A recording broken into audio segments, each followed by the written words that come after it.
Voilà. Bonjour. Bonjour.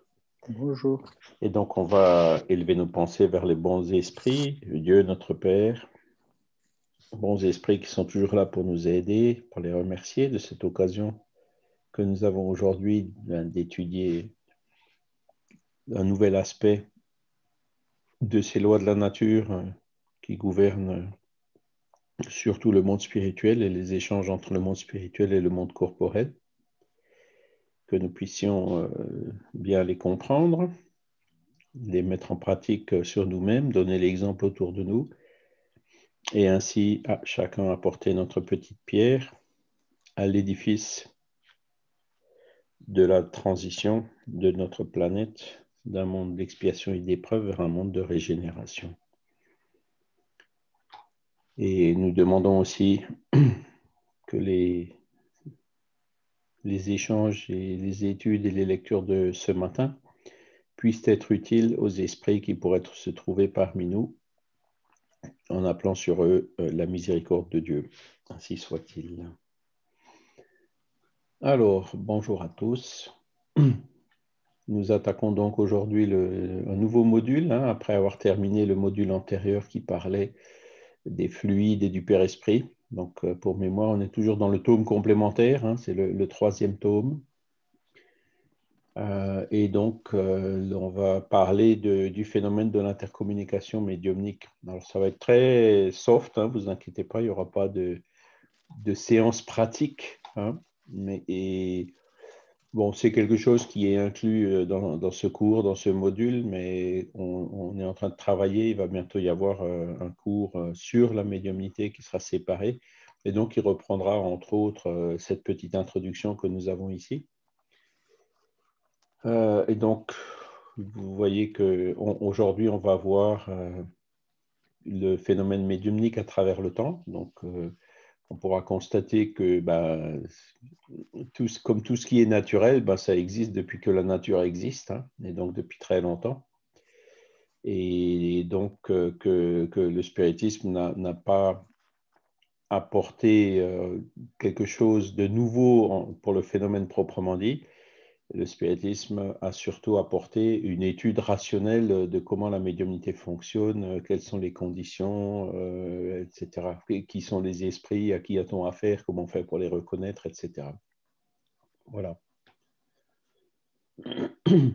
Et ensuite, donc, on verra différents autres aspects, notamment les médiums précurseurs, quel est le but de la médiumnité, à quoi elle sert, la nature des communications médiumniques et donc les évocations et les communications spontanées des esprits. Donc ça, ce seront les cours qu'on fera au long de ce mois de février jusqu'au début du mois de mars. Alors, voici le texte. Je vais le mettre un peu plus grand. Voilà, je pense que vous avez tous le livre. Je l'avais remis sur Skype il n'y a pas longtemps. Si jamais il y en a l'un ou l'autre d'entre vous qui ne l'a pas, n'hésitez pas, je les remettrai. Donc, le phénomène médiumnique à travers le temps. Donc, la médiumnité, en fait, elle existe depuis Mathusalem, comme j'ai dit. Et, sauf que les caractéristiques de la manifestation de ce phénomène, elles n'ont pas toujours été les mêmes. Elles ont changé un peu le long du temps. Et ce changement qui a eu lieu, c'est en fait un changement qui est lié à la progression des esprits sur la Terre. Donc, les premières pratiques médiumniques, donc c'était au temps de l'homme des cavernes déjà. Donc, l'intuition a été le moyen d'échange initial. Voilà, donc l'intuition. Alors, ce qui est intéressant avec l'intuition, c'est que même tout le monde admet l'intuition. L'intuition et l'inspiration, ce sont deux formes, entre guillemets, soft ou légères de médiumnité, mais qui sont admises partout. C'est-à-dire même les matérialistes, même ceux qui ne croient pas à l'esprit, ils croient en l'intuition et en l'inspiration. L'inspiration du musicien, du poète, l'inspiration du médecin pour faire un diagnostic ou l'intuition qu'on a des choses, c'est une forme de perception donc, qui est couramment admise et qui souvent la plupart du temps même, fait intervenir un phénomène médiumnique, même si ce n'est pas classé comme tel, même si on ne s'en rend pas toujours compte. Hein. L'intuition, souvent on dit, ça vient de nous, ça vient de notre esprit, ça vient de notre cerveau, hein, pour les matérialistes. Mais en réalité, s'il y a notre guide spirituel qui est toujours là, et puis qui utilise justement ce moyen de l'intuition et de l'inspiration pour nous faire comprendre les choses. Voilà. Voilà, donc c'était d'abord, l'intuition a été le moyen d'échange initial, facilitant la communion des créatures, même à distance, pour les transfuser par le travail subtil de la télémentalisation dans tel ou tel domaine du sentiment et de l'idée par l'intermédiaire de tourbillons mesurables de la force mentale. Alors là, évolution entre les deux mondes, hein, je vous ai déjà parlé de ce livre. C'est pas un livre qui est très simple à lire et on le voit dans cet extrait. Hein, le langage utilisé, il est assez. Il faut le décortiquer phrase par phrase pour essayer de comprendre. Donc, qu'est-ce qu'il dit là? Il dit qu'il faut transfuser. Transfusion, c'est-à-dire une transfusion sanguine. On prend du sang de quelqu'un pour le transfuser vers vous. Alors là, qu'est-ce qu'on transfuse? On les transfuse en fait dans un domaine du sentiment et de l'idée, hein, par l'intermédiaire de tourbillons mesurables de force mentale. Et donc, qu'est-ce que ça veut dire, les transfuser dans un domaine du sentiment et de l'idée? C'est l'homme préhistorique, voilà, c'est les premières existences humaines. C'était pas très différent des grands primates ou des animaux, quoi. Hein. Donc, c'est la loi du plus fort, c'est les instincts qui gouvernent. Et cette transfusion, c'est justement donc, dans le domaine du sentiment et de l'idée, ce développement embryonnaire au départ, donc des sentiments et de l'intelligence dans les esprits qui habitaient ces primates. Voyez. Donc, c'était quelque part, l'intuition, elle était là pour les faire progresser. D'accord? Donc, le travail subtil de télémentalisation, ce sont des esprits qui étaient là et qui leur transmettaient, télétransmettaient, comme on veut, par télémentalisation, ces idées, hein, qui, petit à petit, étaient comprises et s'ancraient et germaient dans l'esprit dans les esprits qui habitaient ces primates. Voilà. Par les tourbillons mesurables de force mentale. Voilà. Alors, mesurable, c'est un grand mot. Bon, on peut en mesurer l'effet, hein, puisqu'on voit qu'effectivement, les études d'archéologie, on voit que l'homme préhistorique, il a évolué, il a commencé à fabriquer des outils, des armes, il a inventé le feu, il a inventé la roue. Voilà, c'est un certain nombre de choses qu'il a réussi, qu'on arrive à mesurer, hein, donc de son évolution, et ça, ça lui a été suggéré par l'intuition. Alors, aujourd'hui, en fait, c'est toujours un peu comme ça. Hein, Einstein lui-même disait que l'idée de la relativité générale, ça lui était venu par intuition. Il avait longtemps réfléchi au sujet, et puis un jour, tac, voilà, la lumière s'est faite. Hein. Et donc, c'est là où on voit que en fait, cette intuition, ce qui était le moyen d'échange initial, existe encore aujourd'hui la plupart du temps. Voilà. Alors, on continue. Les premières manifestations médiumniques apparaissent, alors là, c'est un peu plus que l'intuition, hein, apparaissent sous la forme de l'animisme tribal par la personnification des forces de la nature. Alors, animisme, qu'est-ce que ça veut dire? L'animisme, c'est on parle souvent de la différence entre l'animisme et le spiritisme.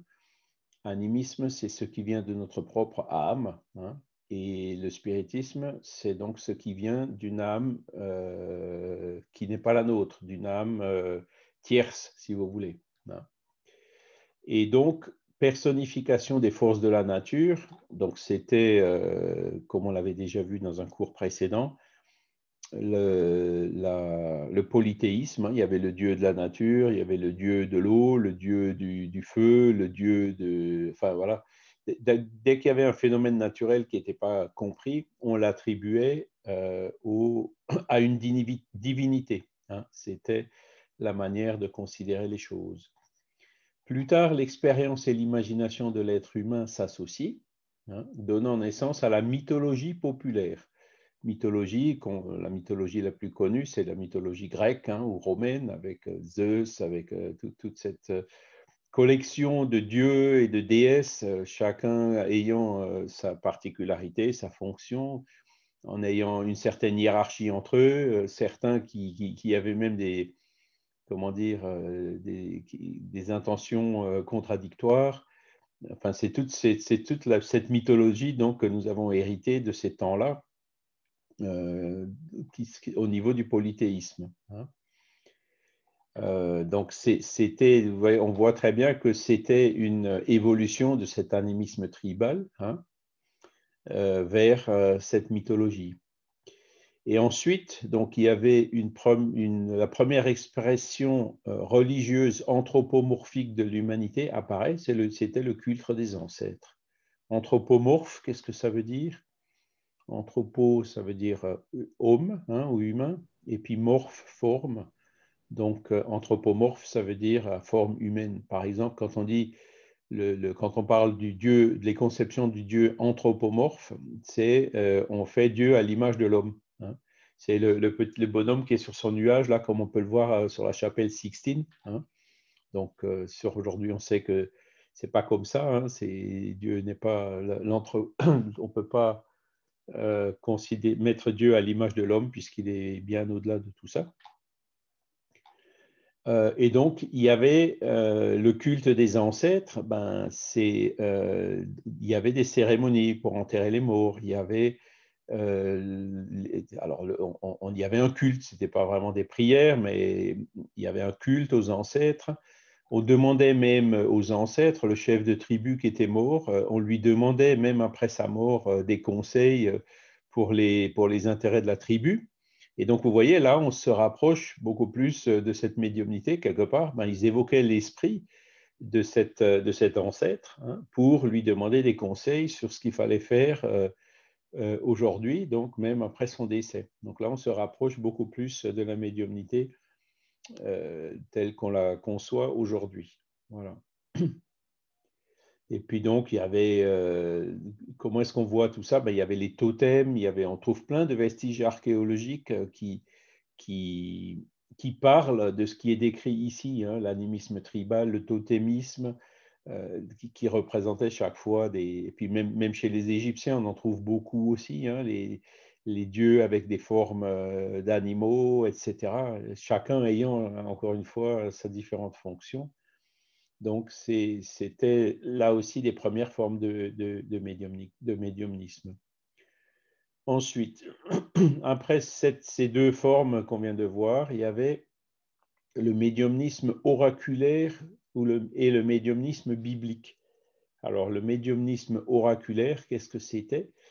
C'était les oracles de Delphes, hein, ou alors les Pythonis, où il y avait Alors, c'est intéressant parce qu'à l'époque, déjà, c'était essentiellement surtout des femmes, donc, qui avaient donc une faculté médiumnique et qui pouvaient dire des choses sur les personnes et notamment prédire l'avenir, hein, et donner des conseils aux dirigeants, les chefs de guerre qui allaient les voir pour leur demander des conseils pour les batailles qui venaient, pour les décisions à prendre, etc.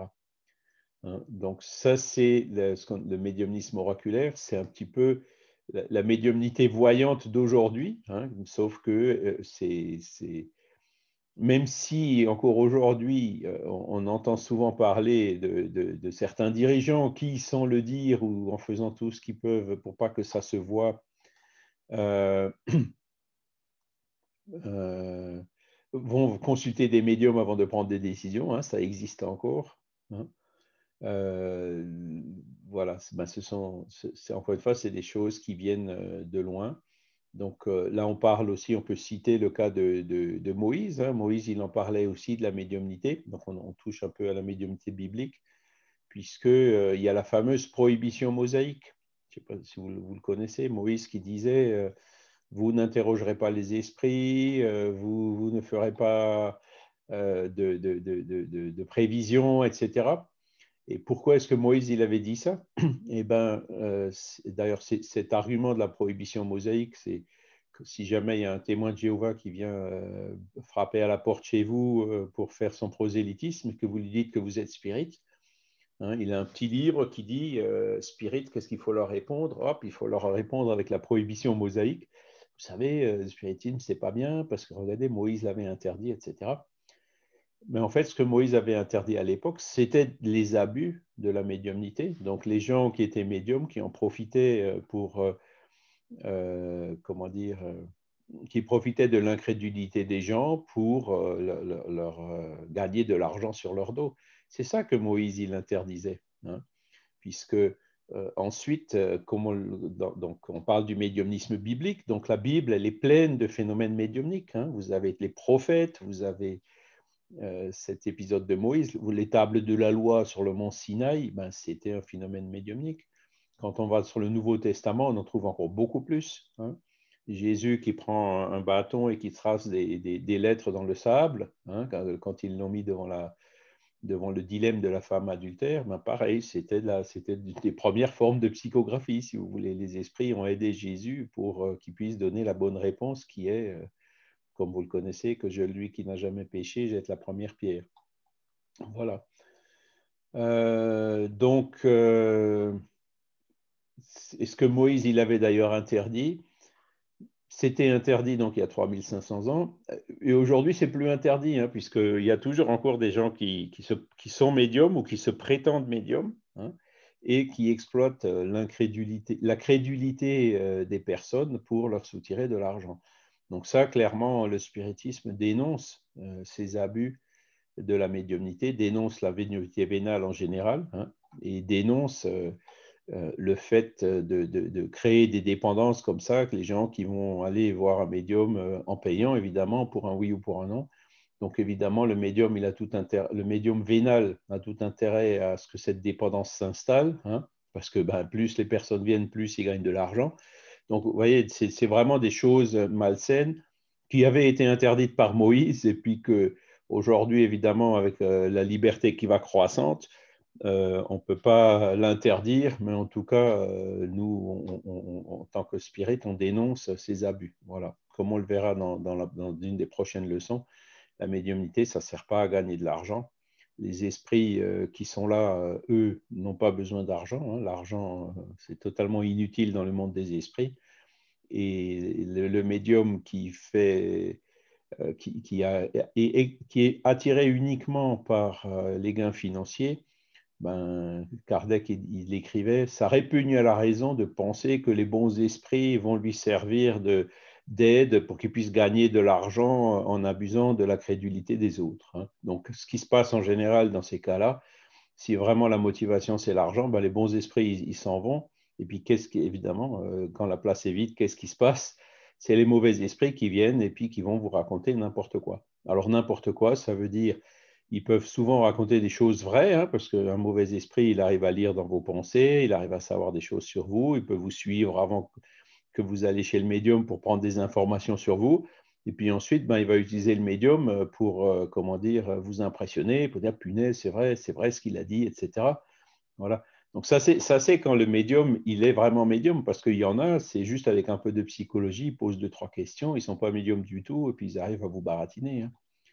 Vous voyez, quand une personne vous dit quelque chose de façon directe, ben, il y a une chance sur deux, c'est ou vrai ou faux. Donc, il y a une chance sur deux qu'il a vrai. Donc, s'il dit 10 choses, il va dire 5 choses qui sont vraies. Et la personne, justement, qui est dans ces états impressionnables, dans un état de faiblesse, quelque part, elle va se focaliser sur ces 5 choses vraies qu'il avait dites. Et hop, c'est avec ça que lui, ou même les esprits qui sont derrière, vont mettre le grappin sur la personne pour lui soutirer de l'argent. Voilà, donc, en termes de spiritisme, on dénonce ce genre de pratique, hein, et c'est pour ça que on prend une position assez tranchée dans le sens inverse en disant la médiumnité spirite, elle est gratuite. Il ne faut jamais demander, même pas de compensation, rien, pour tout ce qui est médiumnique, hein. C'est des choses qu'on a reçues gratuitement et qu'on doit donner gratuitement. Voilà. En y consacrant le temps que nous avons de disponible, évidemment, puisqu'il est exclu de pratiquer la médiumnité 24 heures sur 24, comme on peut d'ailleurs le voir dans certains groupes, hein, qui justifient le fait de rémunérer ou au moins d'entretenir les médiums par le fait qu'ils doivent être disponibles 24 heures sur 24. Kardec n'a jamais dit ça, les esprits n'ont jamais dit ça non plus. Voilà.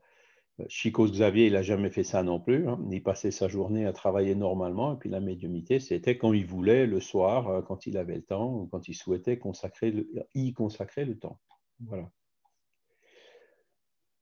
Donc, ça, c'était le médiumnisme primitif, le médiumnisme oraculaire et le médiumnisme biblique. Donc, cela dit, j'ai parlé un peu des prophètes. Hein. Donc, les prophètes, il y a comment dire, il y en a qui ont vraiment prévu les choses. Hein. Il y en a qui étaient vraiment médiums. C'était des esprits assez élevés qui étaient incarnés. Hein. Et donc, dans les prophéties, vous en avez plusieurs qui étaient très claires et qui se sont réalisées. Hein, en disant, notamment celle qui annonçait la venue d'un Messie, hein, qui a d'ailleurs donné le messianisme, donc sous-entendu Jésus. Et alors, je ne me rappelle plus quel était le prophète qui avait dit, il faut d'abord que Élie revienne avant que le Messie arrive.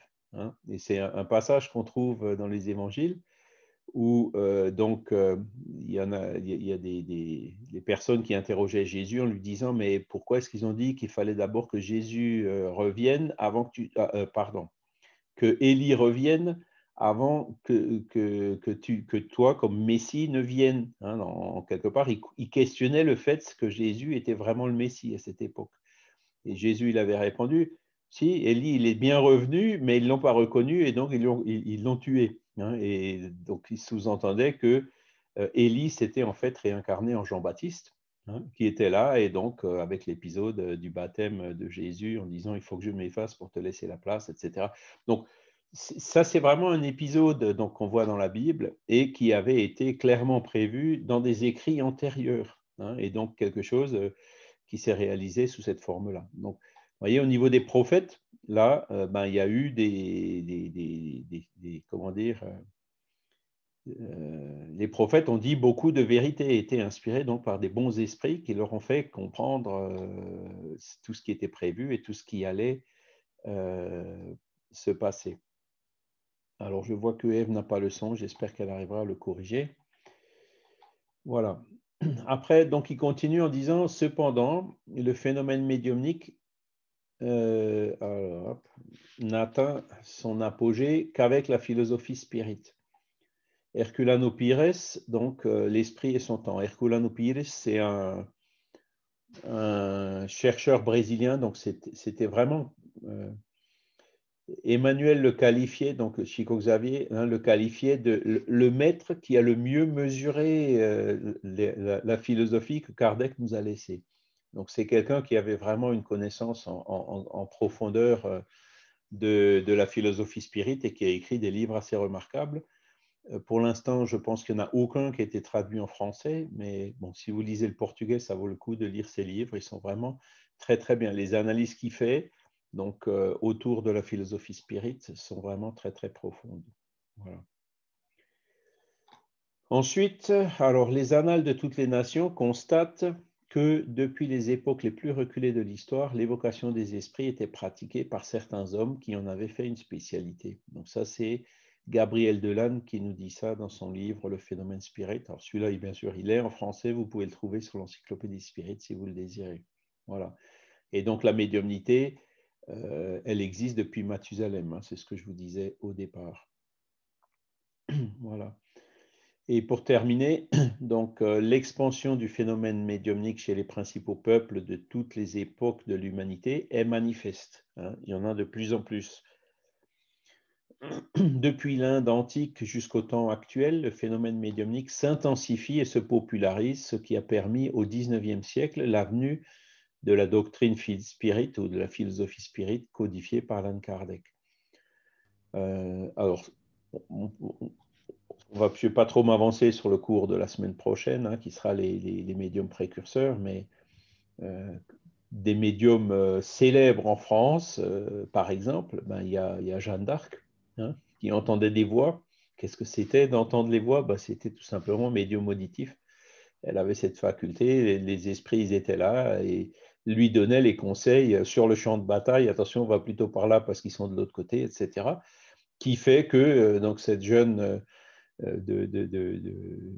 qui venait de la campagne au fin fond des Vosges, avait dirigé cette armée et donc qui était, comment dire, qui avait tout pour perdre la guerre à l'époque contre les Anglais et qui a finalement, grâce à ces voix qui l'ont aidé, réussi à renverser les choses et à faire de sorte que aujourd'hui on parle encore français. S'il n'y avait pas eu Jeanne d'Arc, peut-être aujourd'hui on parlerait en anglais.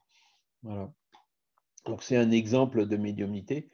Mais après, il y en a plein d'autres. Hein. Bon, on a parlé de Jésus et on parlera aussi de Swedenborg et d'autres médiums, Andrew Jackson Davis, donc dans la prochaine leçon, qui là aussi ont eu des phénomènes médiumniques dans au XVIIIe siècle et au XIXe siècle. Voilà. Puis ensuite, quand on étudie par exemple l'histoire de la ville où je suis né. Hein. Alors, je ne sais pas si vous l'avez fait, vous, de votre côté, mais de Thann, hein, la ville de Thann en Alsace, il y a un épisode assez fameux donc, d'une personne qui avait des facultés médiumniques assez poussées. Et donc, les gens venaient la consulter depuis très, très loin. Ils venaient de Paris pour la consulter et lui demander, là, encore une fois, des conseils sur les différentes choses. Voilà. Alors, oui, est-ce que j'ai mis... Alors, c'est où je vois une correction de Jackie, mais je ne la vois pas. C'est juste dans le paragraphe qu'on vient de lire, en fait, qu'on vient de partager ensemble. Ah, l'avenue au lieu de l'avenue, hein, c'est ça? Et elle est très sympathique, hein, cette petite faute d'orthographe, d'ailleurs. Oui, oui, oui. Mais je ne sais pas si c'est vraiment parce que ouais, je vérifierai, mais J'ai peut-être tort, oui, effectivement. c'est plus simple et plus clair comme ça. Voilà. Alors je vais l'enregistrer. Hop. Voilà. Enfin, je ne pense pas qu'on le republiera ce livre sous forme imprimée, mais au moins le PDF il pourra être corrigé grâce à ça. Alors, est-ce que vous avez des conseils, est-ce que vous avez des questions à ce stade ou des exemples à citer? Parce que des phénomènes médiumniques, après, quand vous regardez les histoires de Saint François d'Assise, quand vous regardez les Vierges de Fatima, quand vous regardez l'histoire religieuse en général, vous en trouverez plein. Hein. Quand vous regardez Christophe Colomb, hein, qui était poussé, hein, il allait dans le vide, un peu dans les océans, on ne savait pas ce qu'il y avait derrière, hein, et pourtant il y allait quand même, il était sûr qu'il allait trouver quelque chose. Et donc des phénomènes médiumniques comme ça au long de l'histoire, on en trouve énormément, énormément. Il y en a vraiment partout. Et le plus remarquable d'ailleurs, c'est les évangiles. Dans les évangiles, donc il y a ceux dont j'ai un peu parlé, mais il y en a aussi plein d'autres. Hein. Donc tout ça pour dire que le spiritisme, ce n'est pas le spiritisme qui a inventé la médiumnité, hein, pas du tout. Hein, elle existe depuis que le monde existe, comme c'est une loi naturelle, elle existe depuis que la nature existe. Hein. Si, moi, je voudrais dire qu'on est tous médiums. La première des médiumnités, c'est l'intuition. Et même le non-croyant, celui qui se dit non-croyant, il est quand même médium parce qu'il reçoit quand même des intuitions. Voilà. Bon, Exactement. après, on la développe ou pas. Voilà. Et juste une petite parenthèse, j'ai pensé à pour moi, le non-croyant, ça peut pas exister parce que déjà, je pense qu'il n'y a pas de non-croyants, mais que des gens qui ne veulent pas croire. Voilà. Et souvent, le plus gros des matérialistes, mais qu'est-ce qu'il fait quand quelqu'un meurt? Il va se recueillir sur sa tombe, il porte des fleurs, etc. Alors, s'il ne croyait pas, pourquoi il le ferait? Bien, voilà. Ouais. Si pour lui, il était vraiment persuadé qu'après, il n'y a rien du tout, ben, il ne s'occuperait même pas des obsèques, ni de fleurir la tombe, ni de quoi que ce soit. Voilà, c'était une petite parenthèse. Ça sort un peu du sujet, mais ça m'est venu à l'esprit. Mais c'est toutes ces pratiques d'enterrer les morts, les cimetières, de mettre des belles tombes en mettant la photo, des fleurs, tout ça. Quand on parlait du culte des ancêtres, c'était un peu ça. Alors c'est Oui. sûr qu'aujourd'hui, les gens ne vont pas chercher à se communiquer médiumniquement avec les défunts, hein. Ceux qui y croient pas. Ou il y en a même qui surtout ne veulent pas, qui ont peur même des revenants, hein, si vous voulez. Ou alors peut-être qui ont des choses à cacher ou des choses comme ça, qui ne se rendent pas compte. voilà, que dans le monde des esprits, l'hypocrisie n'existe plus, hein, la transparence est totale. Et ce sont souvent des choses comme ça, un peu mesquines, hein, qui font que les gens bloquent. Hein, les non-croyants, ils sont souvent non-croyants par intérêt. Oui, Fernanda?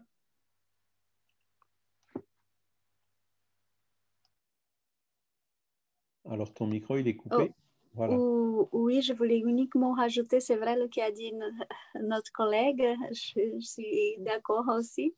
Et aussi par rapport à notre évolution de notre compréhension de toute sur la médiumnité, sur les phénomènes animiques et non animiques.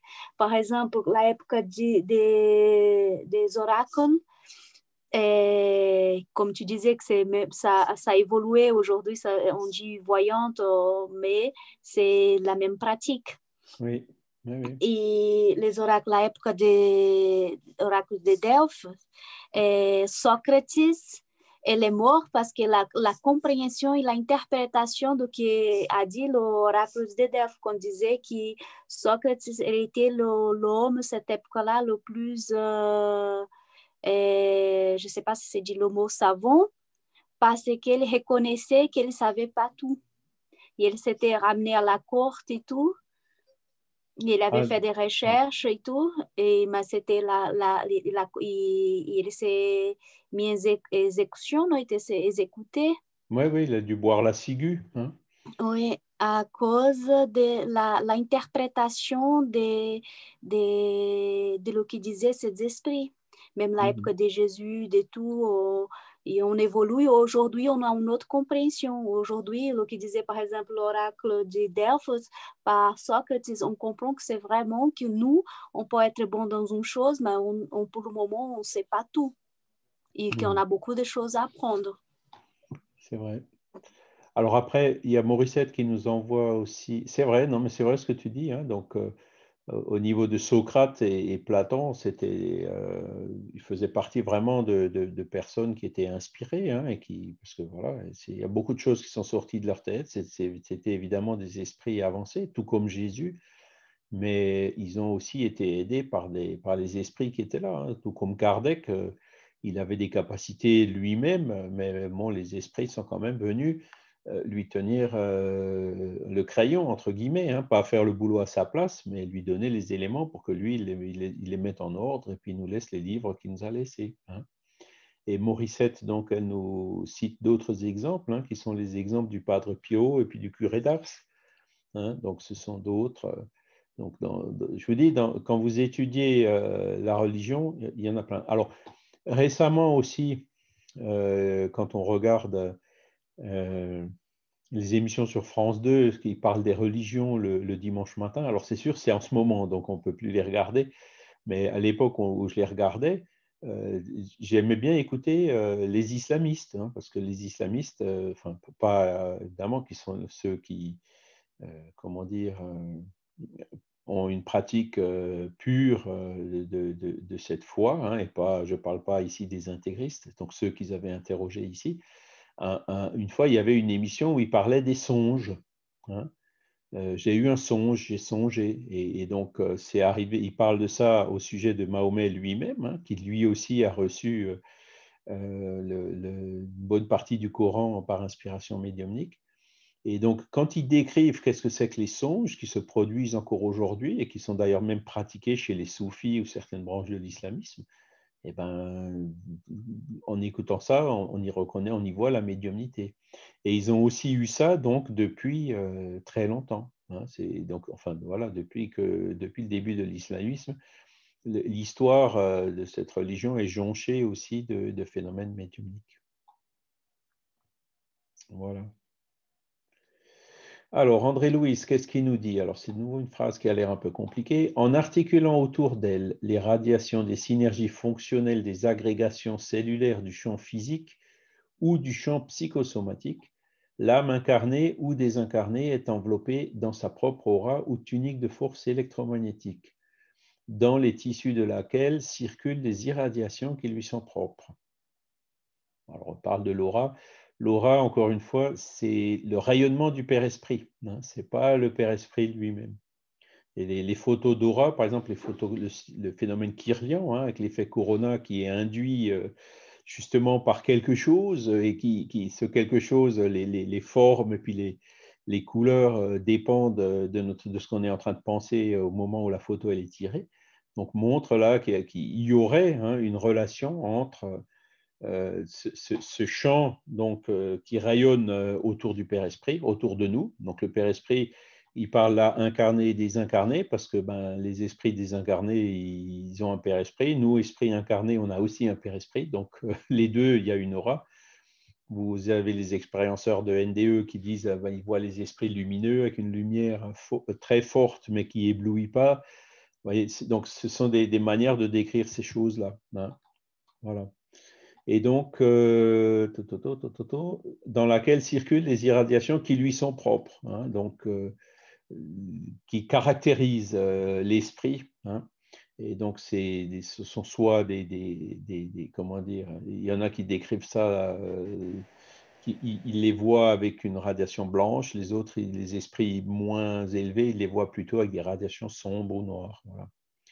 Ces irradiations se manifestent de manière condensée jusqu'à un point déterminé de saturation et elles contiennent les essences des images qui représentent les désirs de son monde intime en un processus spontané d'auto-extériorisation. C'est ce point, alors donc là aussi, on en avait parlé la dernière fois quand on avait parlé des fluides, hein. Donc les esprits peuvent se donner l'apparence qu'ils le souhaitent. S'ils veulent se donner l'apparence d'être plus jeunes, ils donnent l'apparence d'être plus jeunes. S'ils veulent se donner l'apparence d'une vie antérieure, ils se donnent l'apparence d'une vie antérieure. Cela dit, voilà, un esprit peu évolué restera quand même toujours sombre, et puis l'esprit plus évolué restera toujours lumineux, en quelque sorte. Hein. Il y a une certaine flexibilité. Ça reflète en fait notre état d'esprit.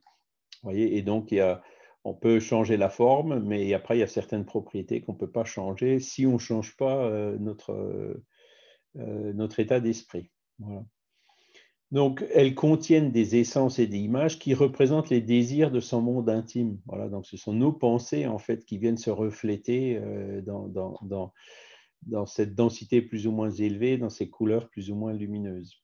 Voilà, en un processus spontané d'auto-extériorisation. Donc, spontané, ça veut dire c'est justement cette partie qu'on n'arrive pas à contrôler ou à masquer. C'est de ce point que son onde mentale s'étend et agit sur tous ceux qui s'affinent avec elle, récoltant naturellement l'adhésion de tous ceux qui lui sont sympathiques.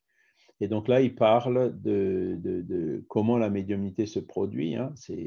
Il faut qu'il y ait un lien, hein, une sympathie, une affinité, hein, que ce soit sur les mêmes fréquences ou les mêmes longueurs d'onde, pour utiliser d'autres termes, pour qu'un esprit puisse se communiquer ou puisse inspirer ou travailler l'intuition d'un autre esprit incarné. Voilà. Alors, il parle, l'aura est donc notre plateforme omniprésente dans toute communication avec les chemins d'autrui, donc médiumnique, hein. L'antichambre de l'esprit dans toutes nos activités d'échange avec la vie qui nous entoure, par laquelle nous sommes vus et examinés par les intelligences supérieures, ressentis et reconnus par nos semblables, craints et malmenés ou aimés et aidés par les frères qui se trouvent dans une position inférieure à la nôtre. Donc, là, je citerai, juste pour illustrer ça, quelques exemples. On voit souvent sur les images qui montrent Jésus, eh ben, on voit, comment dire, l'auréole autour de lui. Hein. Et qu'est-ce que c'est que cette auréole? Eh ben, c'est l'aura, quoi. Et donc, la personne, je dirais, qui a un tout petit peu, mais pas besoin forcément d'être médium voyant, mais les personnes, il y a des personnes pas mal de personnes, notamment les artistes qui cherchaient à le peindre, qui arrivent à voir ce rayonnement de l'aura du Christ tellement elle était forte. Hein. Et c'est pour ça que ils ont pris l'habitude, les saints, de les représenter avec une aura autour d'eux, quoi. Les saints, entre guillemets, qui sont des esprits élevés, hein, ou qui sont censés être des esprits élevés. Voilà. Et ensuite, donc, ces irradiations qu'on émet aussi autour de nous, ça explique aussi ces sympathies et ces antipathies spontanées qui se produisent quand on croise quelqu'un ou quand on rencontre quelqu'un. Hein. Tout ça, donc, ça s'explique par ce rayonnement qu'on émet autour de notre Père-Esprit. Donc, cela se produit parce que nous extériorisons invariablement le reflet de nous-mêmes dans les contacts de pensée à pensée. Donc, vous voyez, c'est cette fameuse télépathie qui est rarement consciente, mais qui, dans certains cas, dans le cas, par exemple, de parents et d'enfants, ou dans le cas de jumeaux, même distants, ils arrivent à ressentir à distance si l'autre va bien ou s'il ne va pas bien, etc. Donc, ces phénomènes-là sont expliqués par ce qu'on vient de lire, donc par ce rayonnement de notre Père-Esprit. Dans les contacts de pensée à pensée, sans avoir besoin de mots pour les sympathies ou les répulsions fondamentales. Voilà. C'est par cette armure, c'est un mot un peu fort, sorte de carapace fluidique, c'est aussi un mot un peu fort, où chaque conscience construit son idéal, qu'ont débuté toutes les activités de la médiumnité sur la Terre, si l'on considère la médiumnité comme un attribut de l'homme incarné pour correspondre avec les hommes libérés du corps physique. Cependant, ce travail d'essence a été initié dans le monde sans direction consciente, puisque l'homme préhistorique, il ne réfléchissait pas encore suffisamment pour analyser les choses, pour avoir conscience des choses ou pour les produire consciemment. Souvent, ça se produisait de façon spontanée. Car selon la disposition naturelle de l'aura, les meilleurs hommes ont attiré à eux les meilleurs esprits humains, dont le cœur généreux et compatissant se tournait vers la sphère terrestre, aidant les compagnons de l'arrière-garde. De même, les hommes rebelles à la loi divine ont attiré la compagnie d'entités de la même classe, se transformant en point de contact entre le bien et le mal, ou entre la lumière et l'ombre qui se combattent sur la terre. Donc, il illustre là très bien cette loi d'affinité qui se produit, qui existe depuis que la nature existe, et qui est justement à la source de ces premiers phénomènes médiumniques. Alors, il y a un autre exemple de médiumnité qu'on n'a pas cité, mais dont je viens de me rappeler quand il parlait de ça. C'est la Divine Comédie de Dante. Et donc, ça, c'était vraiment quelque chose qui, là aussi, est venu par inspiration, puisque quelque part, il décrivait de façon relativement précise, d'ailleurs, avec les connaissances qu'on a aujourd'hui sur le sujet, comment se produisait la vie dans le monde des esprits, avec donc des zones où il y avait des esprits heureux et des zones plus compliquées où se retrouvent les esprits qui sont moins évolués. Et on a fait un article il n'y a pas longtemps dans la revue Spirit, ce sujet que j'ai trouvé assez remarquable sur la Divine Comédie. Voilà. Alors après, bon, quelque part, on a ici une description des tout premiers pas de la médiumnité. Et donc, au début, vous voyez, c'était quelque chose qui était subi, donc qui suivait cette loi d'affinité. Il y avait déjà des esprits un peu plus élevés qui étaient là, justement, qui s'incarnaient pour aider, enseigner, diriger, conseiller donc les autres qui étaient encore un peu moins élevés. Puis vous aviez déjà ceux qui étaient mal intentionnés. Et donc, chacun qui attirait le premier, les bons esprits, et le second, les mauvais esprits. C'est toujours encore aujourd'hui ce qui se passe quand vous avez des personnes, je ne sais pas, qui ont de mauvaises intentions, des dictateurs, des choses comme ça, ils sont en général entourés de toute une série d'esprits, d'anciens dictateurs et tout, qui vont, dans un espèce de cercle vicieux, le pousser à continuer, à renforcer sa position, etc., à résister à tout ce qui pourrait changer. Et de l'autre côté, vous avez, après, on a vu là le curé d'Ars et puis Jeanne d'Arc ou les autres exemples, donc d'esprits qui ont de bonnes intentions et qui sont là aussi inspirés par des bons esprits. Donc ça montre déjà un des aspects qu'on verra dans les cours suivants sur la médiumnité, c'est-à-dire que les esprits qu'on attire, les communications qu'on reçoit, leur qualité dépend de la qualité de l'esprit qui se communique. Et la qualité de l'esprit qui se communique dépend essentiellement, mais pas exclusivement, des propres qualités du médium et des personnes qui sont autour de lui. Si ce sont si le groupe a de bonnes intentions, il va attirer de bons esprits qui vont leur donner de bonnes choses. Si le groupe, au contraire, a des intentions moins bonnes ou qui sont basées exclusivement sur la curiosité et autres, ben, les bons esprits ne viendront pas. Ce seront des mauvais esprits qui viendront leur raconter tout et n'importe quoi. Et encore une fois, dans le tout et n'importe quoi, c'est là où il faut être très méfiant parce que les mauvais esprits, souvent, ben, ils racontent des choses qui sont vraies pour justement nous tromper. Hein. Ils ont cette vision, ils ont ces perceptions, ils savent dire des choses, comment dire, faire des révélations. Ils savent aussi faire du copier-coller de passages de l'Évangile ou de Kardec ou d'autres, hein, pour justement se dissimuler derrière. Mais tôt ou tard, il y a forcément une intention qui vient, donc ils sont obligés ils peuvent cacher leur jeu jusqu'à un certain point, mais quand vraiment ils en arrivent à leurs vraies intentions, voilà, si les gens, si le groupe ou quelqu'un dans le groupe garde son discernement, il arrivera à le détecter. Voilà. Mais ça, évidemment, dans les tout premiers pas de la médiumnité, ça se produisait de façon naturelle et spontanée. Il n'y avait pas encore tout ce travail d'analyse qu'on a aujourd'hui. Voilà. Ouais.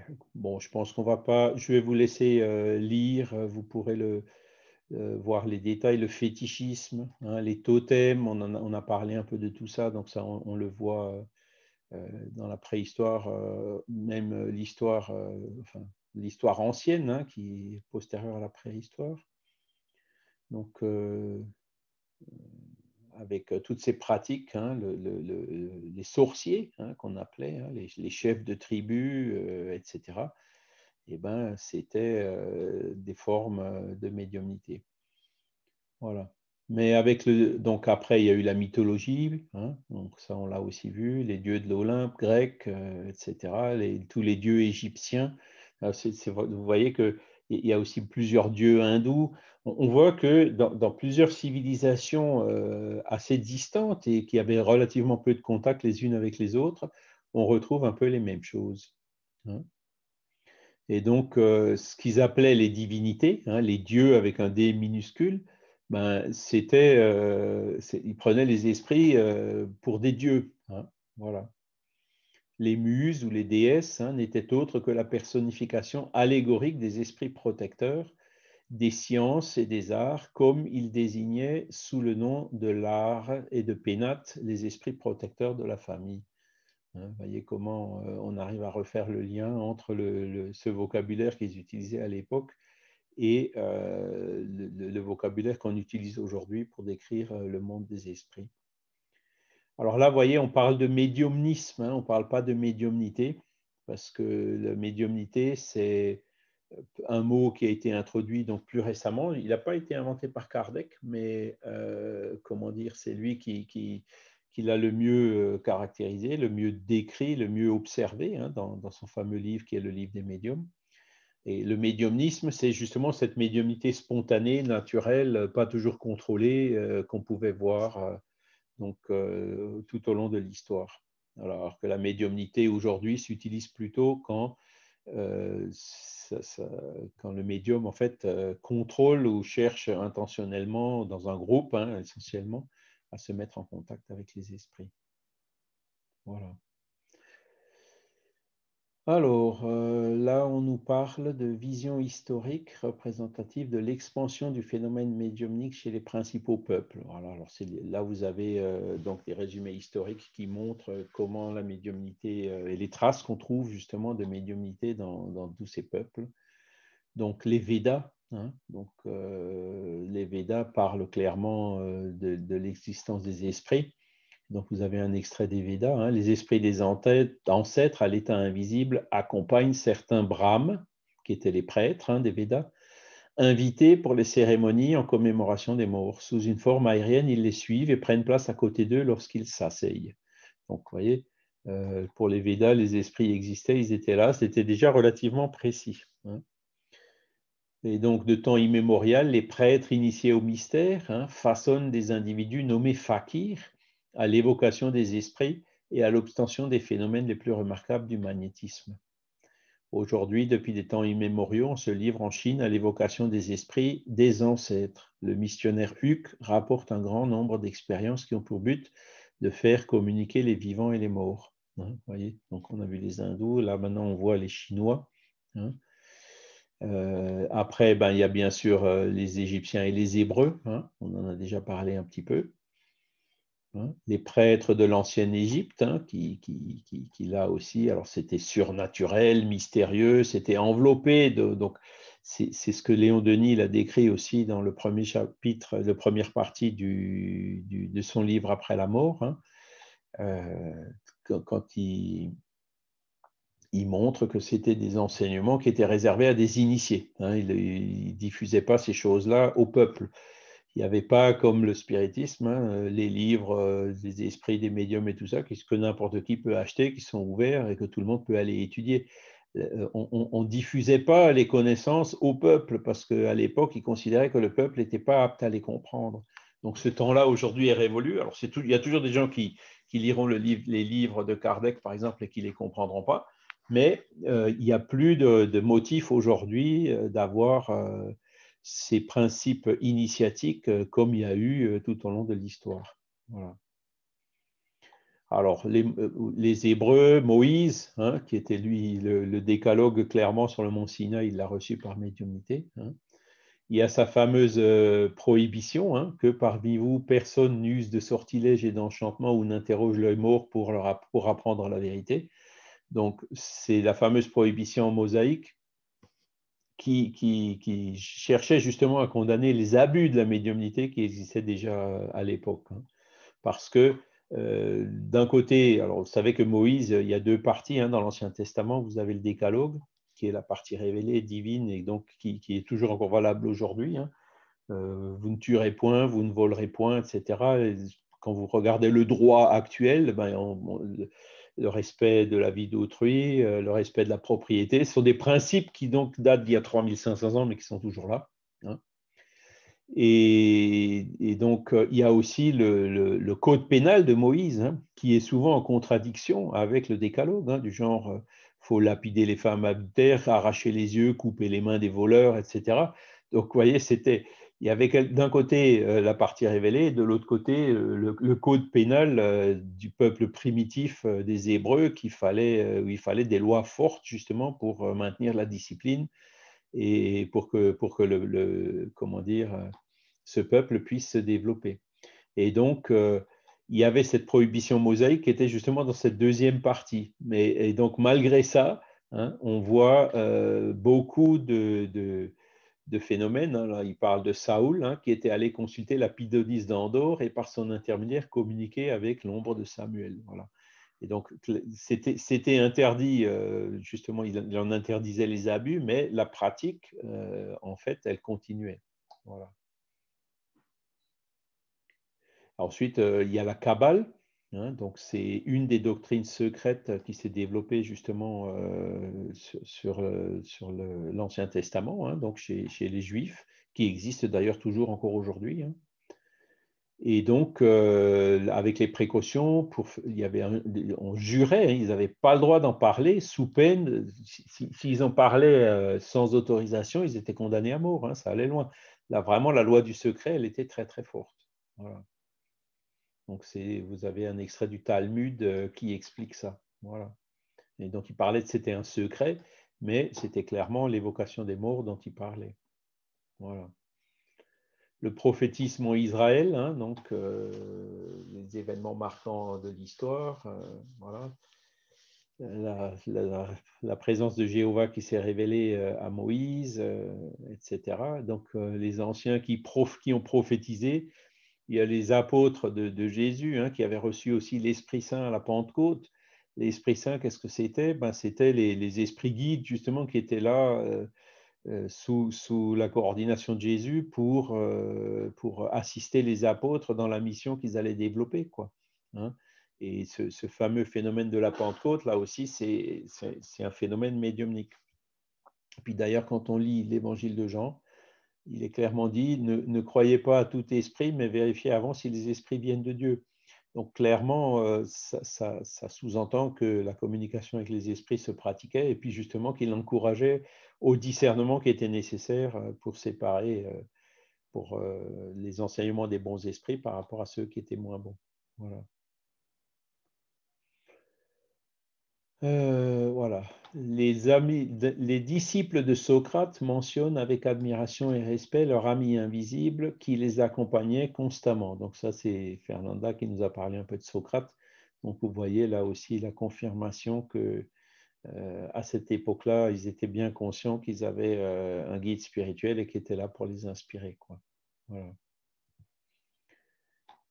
Bon, il parle à Rome, donc il y en a aussi eu. Hein.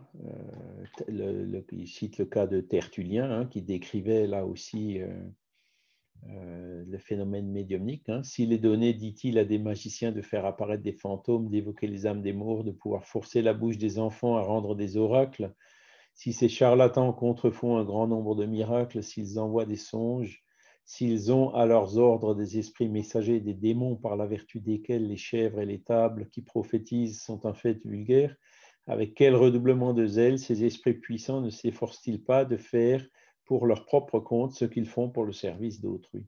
Voyez.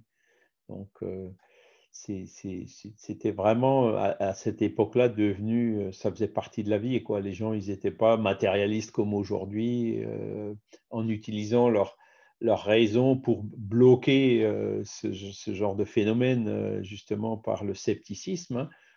Hein. Ça fluait beaucoup plus naturellement à l'époque. Voilà. Vous avez d'autres exemples ici donc de médiumnité qu'on trouve dans l'histoire romaine. Après, ben oui, je n'ai pas parlé de la Gaule. Hein, donc, il y a aussi la Gaule. Donc, les druides, là aussi, c'était des médiums. Hein. Les druides, ils étaient. Léon Denis, il en parle admirablement dans son livre qui s'appelle Le génie celtique, hein, où il voit. Alors, évidemment, il y avait des rituels, il y avait toutes ces pratiques qui entouraient, mais comment dire, ils avaient reçu des révélations de plein de choses, hein. Par exemple de la réincarnation. Les Gaulois, ils croyaient si fort en la réincarnation qu'ils se prêtaient de l'argent à rembourser dans une prochaine vie. Vous voyez, ils étaient tellement courageux sur le champ de bataille, ils n'avaient pas peur de mourir, parce qu'ils savaient qu'ils allaient se réincarner, qu'ils y allaient torse nu et tout. Alors évidemment, les Romains qui venaient avec des armures, des lances, des armes et tout, ils en ont fait qu'une bouchée, quoi, malheureusement. Mais ça prouve donc cette foi que les Gaulois ils avaient dans l'esprit et puis donc aussi dans l'inspiration qu'ils pouvaient avoir entre les esprits, enfin les communications entre les esprits et puis les incarnés. Voilà. Et le christianisme primitif, Jésus, alors là, effectivement, là, on en trouve plein. Hein. On va pas regardez tout dans il parle de la Pentecôte, là, je vous en ai déjà parlé un petit peu. Hein. Il parle aussi des phénomènes d'obsession hein, que Jésus avait possédé. Il parlait que la personne était possédée par le démon. Hein. Jésus qui venait donc justement pour faire partir ces mauvais esprits et puis libérer la personne. Hein, en lui disant ne recommence pas parce que sinon ils vont revenir, hein, ou sinon il va t'arriver quelque chose de pire. Et donc là, voilà. Donc Jésus, c'était vraiment on dit c'était le médium de Dieu, quoi. C'est là où on trouve vraiment une profusion de phénomènes médiumniques assez impressionnantes. Il y a Paul de Tarse hein, avec la clairvoyance hein, sur le chemin de Damas, puisque Damas, il avait vu Jésus en tombant de son cheval. Donc là aussi, c'était une forme de médiumnité. Il y avait Anani qui est allé l'aider, hein, donc il avait prévenu Anani. Anani, il attendait déjà Paul alors qu'il ne savait pas qui venait. Enfin, vous voyez, là, d'après des phénomènes médiumniques, vous allez en trouver plein. Voilà. L'Église catholique, donc il y a plusieurs exemples qui ont été cités. Christophe Colomb, j'en ai un peu parlé. Jeanne d'Arc aussi. Hein. Donc, au Moyen-Âge, des exemples de médiums, vous en avez plein. François d'Assise, hein, qui lui aussi a réalisé, d'après ce qu'ils disent ici, des phénomènes lumineux. Hein. Voilà. Dante, hein, donc j'en ai parlé tout à l'heure, hein, c'est la Divine Comédie. Donc c'est vraiment, quand vous lisez la Divine Comédie, vous lisez Nos Solars, il y a juste la forme qui change, hein, mais au niveau du contenu, les principes en fait sont là, quoi. Hein. Et il le dit quelque part lui-même. Donc on a fait un article là-dessus. Alors Thérèse d'Avila, évidemment, Luther qui avait aussi des visions, Joseph de Cupertino, hein, qui avait un phénomène de lévitation devant les yeux du pape, le Tasse, hein, voilà. Donc tout ça, ce sont des exemples. Shakespeare, Milton, hein, donc ce sont ces auteurs aussi qui ont fait des œuvres remarquables, qui eux aussi étaient inspirés. Et même Goethe, hein, il l'avoue lui-même, hein, quand il a écrit Faust, qu'il a vu l'histoire de façon médiumnique. Mozart, hein, qui a été inspiré pour la musique, etc. Donc, et Swedenborg, donc on en a un petit peu parlé aussi.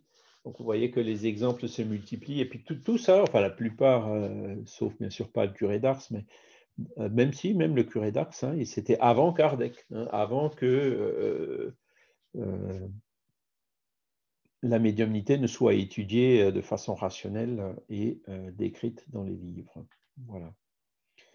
Beethoven, voilà. Donc vous verrez, en fait, je vous laisserai lire le détail, donc Balzac, hein, Chopin, vous voyez, donc là on est déjà dans des mondes beaucoup plus contemporains. Conan Doyle, hein, qui a parlé de l'invasion organisée par les esprits quand il y a eu les phénomènes de Iceville et ensuite les tables tournantes et des phénomènes qu'il y avait vraiment partout à l'époque pour attirer notre attention. Hein. Donc c'était une invasion organisée de phénomènes médiumniques pour attirer l'attention des humains et préparer donc ce qui allait suivre, hein, par la codification spirite. Et après, bien sûr, il parle des médiums. Alors là, c'est déjà dans la phase spirit, hein, Eusapia Palladino, Florence Cook, hein, qui a été vue par William Crookes, Madame d'Espérance aussi, qui avait une médiumnité absolument remarquable, Madame Piper aux États-Unis, Amalia Domingo Soler en Espagne, et donc au Brésil. Vous voyez, ce qui est remarquable, c'est que des médiums, il y en a toujours eu partout. Ça n'a jamais été l'exclusivité d'une région, d'une culture, d'un peuple. C'est quelque chose que la nature a justement distribué de façon très égalitaire et partout pour attirer l'attention de tout le monde sur ce sujet. Donc voilà pour cette première partie sur la médiumnité. Est-ce que vous avez des questions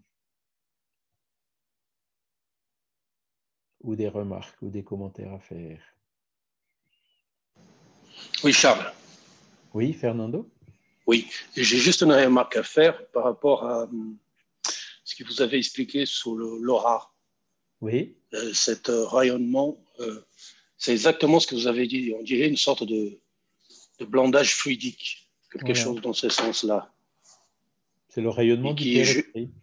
Exactement. Et que j'ai déjà, je pense qu'il y a certains esprits, on va dire, du bas astral qui s'accrochent souvent à ce rayonnement-là.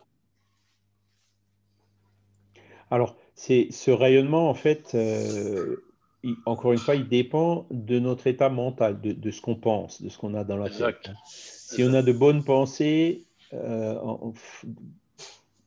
comment dire, en permanence ou récurrente ou le plus souvent, si on lit, si on étudie, si on fait des prières, etc., on crée une aura qui sera compatible avec ces bonnes choses. Et quelque part, cette aura, c'est un peu comme une carapace ou un bouclier, ça va nous protéger contre l'influence des mauvais esprits. Ils auront beaucoup plus de mal à venir nous perturber. Mais malgré ça, ils sont quand même assez malins puisque on n'est pas parfait. Et donc, on a des imperfections, on a des défauts. On prie, on étudie, mais on a encore un petit reste d'orgueil, on a encore un petit reste d'envie, de jalousie ou de susceptibilité, par exemple. Et donc, les mauvais esprits, hop, ils vont venir mettre le doigt exactement là où ça fait mal. Hein. Exactement. Et donc, bon, donc ils arrivent quand même quelquefois à utiliser ces portes qu'on laisse ouvertes pour venir nous suggérer dans le mauvais sens. Mais après... Oui, ils sont très, très malins. Voilà. Ils trouvent toujours un moyen de venir par une porte qu'ils trouvent ouverte pour pour Alors, s'accrocher. je ne dirais pas toujours, parce que si on prend l'exemple, Ah oui, bien sûr, c'est oui. un exemple un peu extrême, mais qui permet de comprendre les choses. Je suis sûr qu'ils ils ont essayé de s'attaquer à Jésus, mais ils n'ont pas vraiment réussi. Là, ils n'ont pas trouvé beaucoup de portes ouvertes. C'est Quand vrai. ils ont essayé de l'impressionner en lui disant, là, quand il était devant un obsédé, attention, nous sommes légion, nous sommes 50 ou 100, Jésus, quand il a commencé à émettre ses fluides et ses bonnes pensées, il y a toute la légion qui a disparu en une fraction de seconde. Donc, ils ont peut-être essayé de l'impressionner et tout, mais il ne s'est pas laissé impressionner, quoi. Il était sûr de lui. Il ne laissait pas la porte ouverte. Voilà. Et donc, il avait cet ascendant moral donc, qui est ce qui gouverne justement la hiérarchie dans le monde des esprits. Il faut avoir l'ascendant moral pour parler avec autorité aux esprits. Moi, je voulais dire que les mauvais esprits ils ne peuvent rentrer que si on leur ouvre la porte. Donc, pour fermer la porte aux mauvais esprits, ce n'est pas contre eux qu'il faut lutter, c'est contre nous-mêmes. Parce que chaque fois que nous corrigeons un défaut par la réforme morale, nous fermons une porte. Voilà. Et donc, au bout d'un moment, du fait qu'ils ne trouvent pas le répondant à leur perversion, ou voilà, ils se lassent, ils vont chercher ailleurs. Et voilà, c'est pour donc ça que notre seul ennemi, en fait, c'est nous-mêmes. Voilà. Et ce serait une erreur de dire oui, mais les mauvais esprits nous attaquent et tout. Oui, ils nous attaquent si on les laisse nous attaquer. Voilà, si on leur permet. Ah oui, exactement. C'est pour ça que c'est très important la réforme intérieure, parce que c'est ce que je remarque. la réforme intérieure. Et donc, c'est à l'intérieur de nous-mêmes qu'on a ces failles. Donc, c'est le connais-toi toi-même. Il faut qu'on se connaisse nous-mêmes. Voilà. Et le fait qu'il y ait des mauvais esprits qui de temps en temps nous mettent le grappin par un défaut, si on fait justement ce travail d'analyse le soir en s'endormant, comme c'est dit dans la question 919 du livre des esprits, en me disant, oula, c'est vrai que là, je me suis un peu laissé aller et je me suis même laissé entraîner par un mauvais esprit vers quelque chose. Et le fait qu'on se rende compte justement qu'on s'est laissé entraîner à un moment donné, ça nous permet à l'instant T, quand la situation se reproduit, de dire stop, ça, j'en veux plus. Et donc à partir de là, on utilise notre volonté justement pour fermer cette porte qui est ouverte, pour repousser cet esprit qui cherche à rentrer par là et à nous influencer dans le mal. Alors Morissette nous écrit effectivement que ça arrive souvent. Ça arrive parfois aussi des enfants très jeunes, des enfants très jeunes qui ont des obsessions spirituelles. Donc là, effectivement, l'enfant, lui, il n'a pas encore la force, l'intelligence. Voilà, on peut se dire, tiens, mais c'est injuste, pourquoi cet enfant, il est déjà persécuté? Et là aussi, le spiritisme permet de l'expliquer. Comme Morissette nous l'écrit bien, ça vient des vies antérieures. C'est-à-dire quelqu'un qui avait un ennemi, donc dans le monde quelqu'un qui le persécute, il se dit, tiens, je vais me réincarner. Si l'ennemi ne se réincarne pas, il va poursuivre même l'enfant, puisqu'il reconnaîtra son ennemi dans l'esprit de l'enfant qui vient de se réincarner. Et donc là, c'est à la limite une épreuve aussi pour les parents, et puis c'est un travail qui se fait au niveau des groupes spirites pour aider ce genre de situation, pour essayer de dissuader cet esprit d'agir comme cela en lui montrant que ce n'est pas dans son intérêt. Souvent, dans les maltraitances des gens qui maltraitent leurs enfants, ce sont des hargnes qui sont importées des vies antérieures parce que l'enfant a lui-même été son persécuteur et les gens n'en sont souvent pas conscients, mais ils ont cette hargne envers l'enfant qui remonte aux vies antérieures. Ouais. C'est ce qu'on a vu tout au début, avec cette affinité ou cette sympathie ou antipathie spontanée. Et c'est vrai que quand il y a vraiment des esprits qui sont ennemis, une des manières pour essayer de sortir de cette inimitié et puis que le pardon se fasse, c'est justement de se réincarner parents et enfants. Donc, il y a l'amour maternel et paternel qui vient, aider à cette réconciliation, mais quelquefois, ça ne fonctionne pas. Il faut s'y reprendre à plusieurs fois pour que ça fonctionne. Et donc, quand l'antipathie reprend le dessus, on voit là aussi malheureusement des parents qui négligent ou voire même qui maltraitent des enfants encore relativement jeunes. Après, c'est sûr, au niveau de à l'adolescence, quand le vrai caractère de l'esprit refait surface petit à petit, c'est là où les conflits peuvent même s'amplifier. Bon, le fait de savoir ces choses-là, voilà, ça permet d'expliquer ce genre de situation et ça permet aussi et surtout à chacun, en fonction de ses connaissances, de s'observer, d'arrêter et d'analyser quand une situation de conflit comme ça se présente pour dire, voilà, utiliser la volonté pour, bon, on va essayer de... Alors après, c'est sûr, il y en a qui... le but, c'est qu'on utilise notre volonté pour dire, bon, ça suffit, on va faire la paix.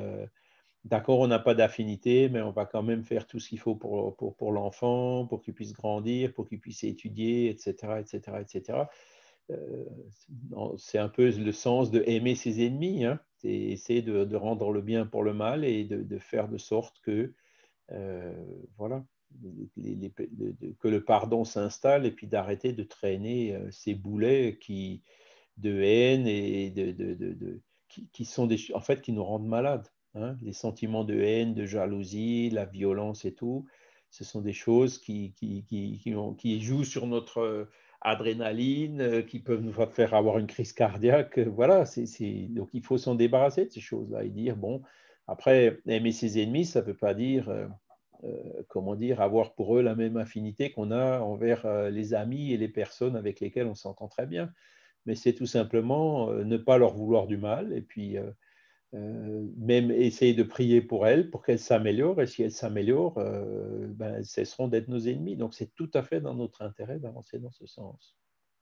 Donc là, on sort un peu du sujet de la médiumnité, mais c'est, la médiumnité, c'est les rapports d'esprit à esprit, donc en général désincarné et incarné. Mais les lois qui gouvernent ce genre de relations s'appliquent aussi pour les relations entre incarnés. Oui, Marie-Antoinette? Alors, ton micro, il est coupé. Excuse-moi, Charles. Voilà. Oui, il y a tellement d'exemples de phénomènes médiumniques, mais souvent on ne se pose pas la question. Tout le monde sait que quand Beethoven a écrit sa 9e symphonie, il était sourd. Je l'ai lu, tout le monde le sait, mais on ne se pose pas de questions. Et pourtant, l'explication, elle est bien là. Oui, c'est effectivement une explication. Même si après, on peut se dire, bon, ben, même s'il était sourd, s'il avait perdu le sens, il avait quand même les notes dans sa tête. Hein. Il pouvait très bien, comment dire, par son intelligence, substituer le sens qui lui manquait, même si, bon, c'est difficile. Maintenant, après, c'est sûr que... Et puis Mozart aussi, hein, quand il a composé Oui, son Mozart Requiem, aussi, hein, il a terminé la dernière partition, il est mort quelques minutes plus tard, hein, quand sa fille le jouait ou le chantait devant lui pour qu'il puisse donner la touche finale. Quoi. Quand elle a regardé, ben, tiens, ben, voilà, il n'était plus là. Donc il a été inspiré pour écrire ce Requiem juste avant sa mort. Quoi. Hein. Oui, je pense que maintenant c'est évident si on étudie la philosophie spirit, Oui, mais auparavant on est toujours prêt à l'accepter quand même et à l'interpréter comme tu disais là à l'instant. En France, il faut qu'on joue sur Jeanne d'Arc, parce que Jeanne d'Arc, c'est quand même une héroïne française, hein, elle nous a sauvés. Et elle entendait des voix. Mais oui, mais c'est quoi entendre des voix? Ah ben, c'est de la médiumnité auditive. Alors ça, les gens, ils ne le rejettent pas. Hein, même le plus sceptique à qui on dit ça, il est interpellé, quoi. Et faut qu'on profite justement de ces personnages nationaux pour... c'est pas pour rien qu'on a eu ce genre d'exemple. Hein. C'est justement pour préparer les esprits au spiritualisme, puis à admettre ces échanges possibles entre les âmes qui ont survécu à ce qu'on appelle la mort, hein, et nous-mêmes qui sommes restés là. Et c'est vrai que le point clé de la philosophie spirite, c'est la réforme morale. Et si on corrige nos défauts, on ferme la porte aux mauvais esprits, mais il faut aussi voir qu'on ouvre la porte aux bons esprits. Voilà, parce qu'eux, ils vont rechercher le bien. Et si on veut avoir une bonne médiumnité, ben, il faut commencer par nous-mêmes, par corriger nos propres défauts.